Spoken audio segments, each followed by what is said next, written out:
morning. I'm talking to Trish Switzer. Real name, I was surprised, is Patricia, right? Yes. Yes. And Trish is the mom of our Team USA's youngest athlete, Sarah Switzer.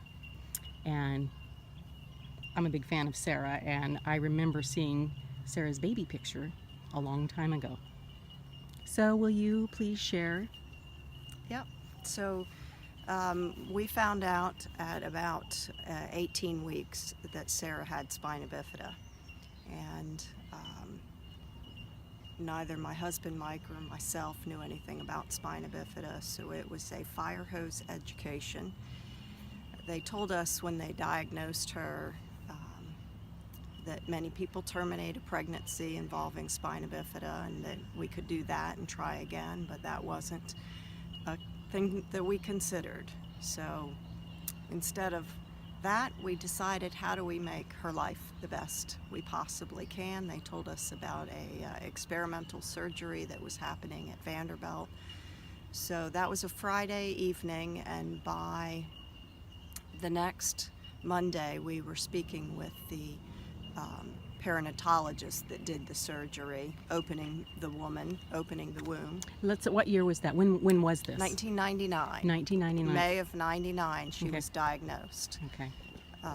By June 1st we were having a surgery where they cut me open hip to hip, delivered my uterus, opened my uterus, repaired her back. So let's slow down a little bit. Let's slow down a little bit, and I'm going to try to keep this is a very emotional story for me. So what they did in that surgery, they opened you hip to hip, they removed your uterus from you, and then they removed Sarah from the uterus. No, they did not. That she remained inside the uterus.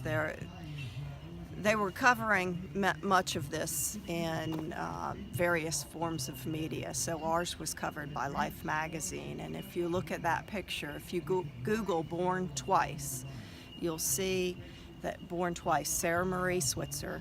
They actually have my uterus sitting this way on me, turned it out this way, opened it up, and so the doctor positioned her around so that they could find the defect. And do that part again. I was too close. So they pulled your uterus. My uterus was sitting here, and they were looking at the back side of my uterus, cut it open about this much, and then operated through that hole inside of me. The earlier surgeries, a few of them, they tried to take the fetus out and operate, but they were very unsuccessful with that method. So then they tried to just keep the baby inside while they did the surgery, because your uterus starts going nuts and contracting.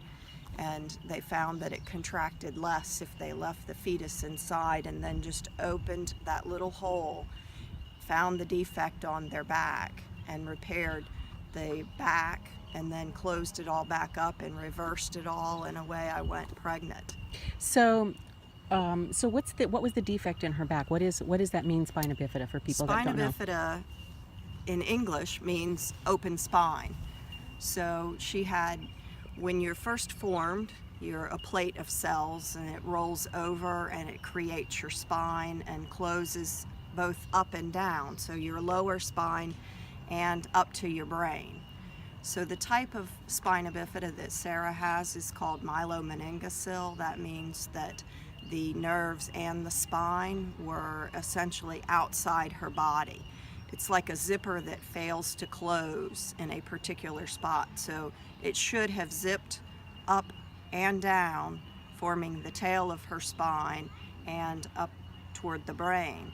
But her zipper got broken. Her zipper got broken. I've had that problem, not devastatingly like that, but yeah.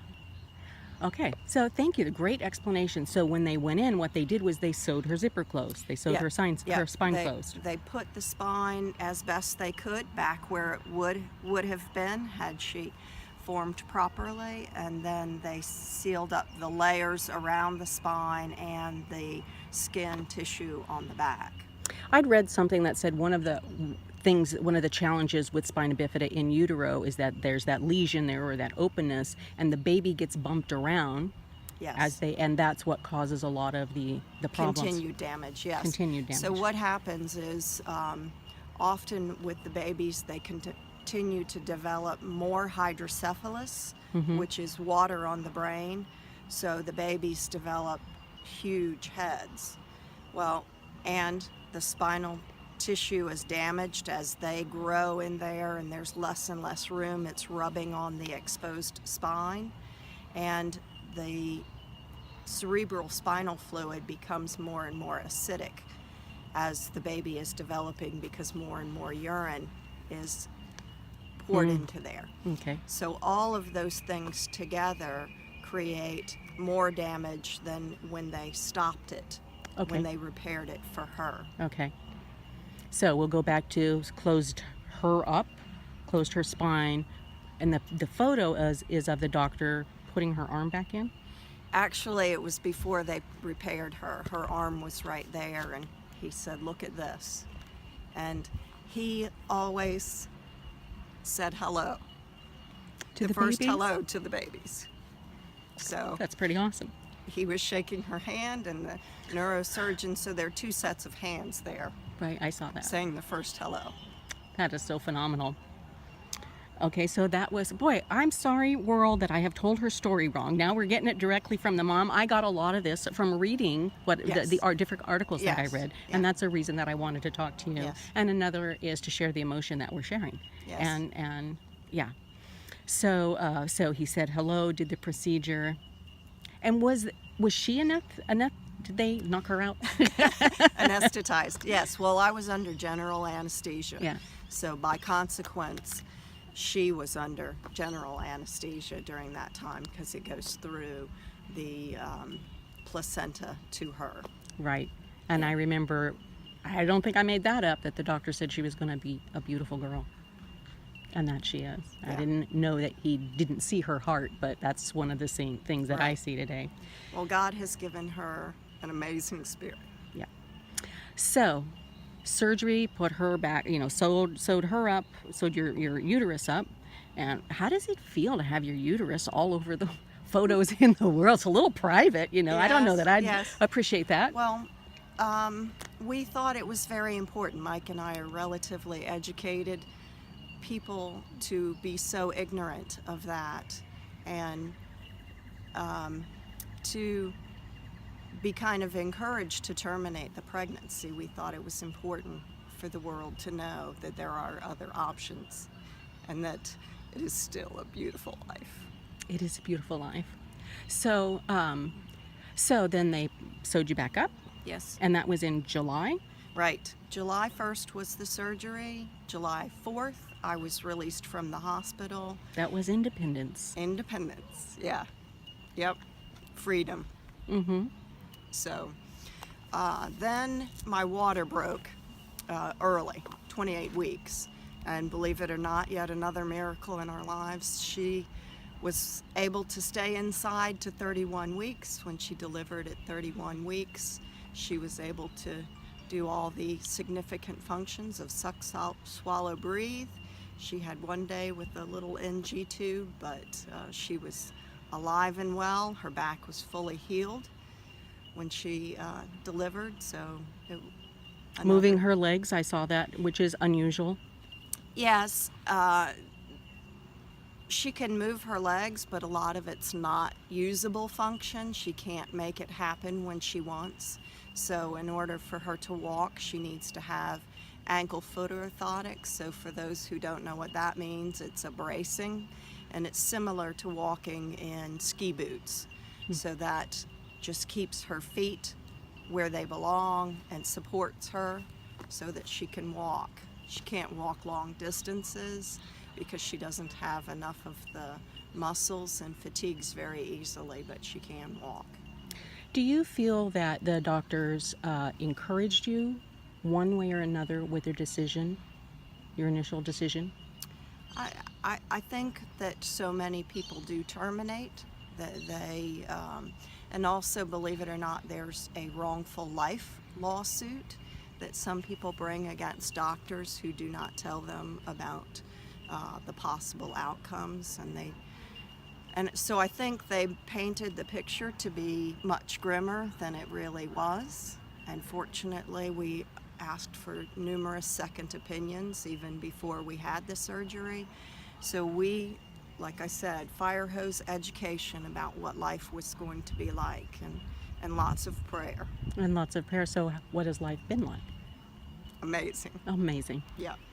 Well, your daughter is 17 years old and on the United States Disabled Water Ski team here at a tournament in Australia, and she set 3 personal best. That's right. Didn't make the finals, much to her dismay, but I mean, it is just phenomenal what her performance is. And myself, I've been delighted to watch her grow outside of herself, because she's an introvert, as you told me, Yes. a shy kind of girl, and Yes. watch her accept her peers and talk with her peers. It's been a delight to watch her blossom. Yes. So, how did you treat her when she was little? Did you treat her like she had a disability? I mean, what's her life been like? Well, in the United States, there's early intervention school systems that come into your life, special education teachers, therapists, and the like, to help improve the outcomes. So that was different. You know, it wasn't just me alone, but early on, her dad and I looked at it like this is a team. Everybody that comes into our lives is part of Team Switzer. Yeah. So